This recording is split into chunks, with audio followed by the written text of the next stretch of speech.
Bismillahirrahmanirrahim. Assalamualaikum warahmatullahi wabarakatuh.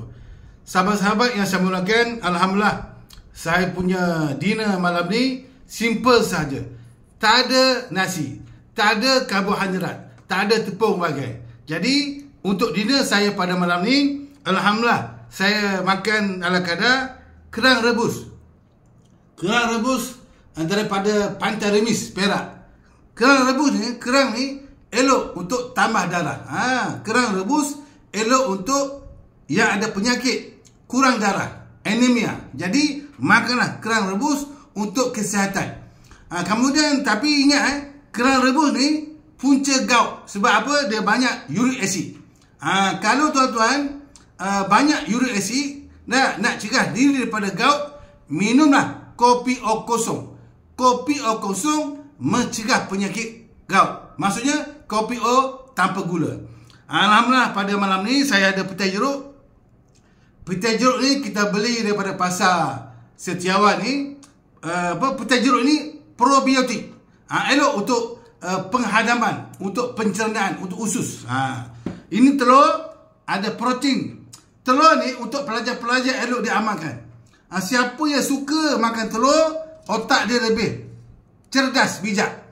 Dalam telur ni dia ada lutein. Lutein ni untuk mata. Untuk cerahkan mata telur ni. Telur juga ada satu bahan namanya kolin. Nama dia kolin. Bahan nama kolin untuk otak lebih cerdas. Dan telur adalah superfood. Dia ni ada multi vitamin. Termasuk vitamin A dan seumpamanya. Untuk kulit pun boleh. Ni telur ni. Ini ikan kembung rebus. Ikan kembung rebus ni elok untuk kita sihat badan. Jadi dia ni, ikan kembung ni lebih berkhasiat daripada salmon. Dia ada omega 3. Elok untuk jantung. Jadi kita makan benda-benda yang sihat, insya-Allah badan sihat, selamat daripada penyakit.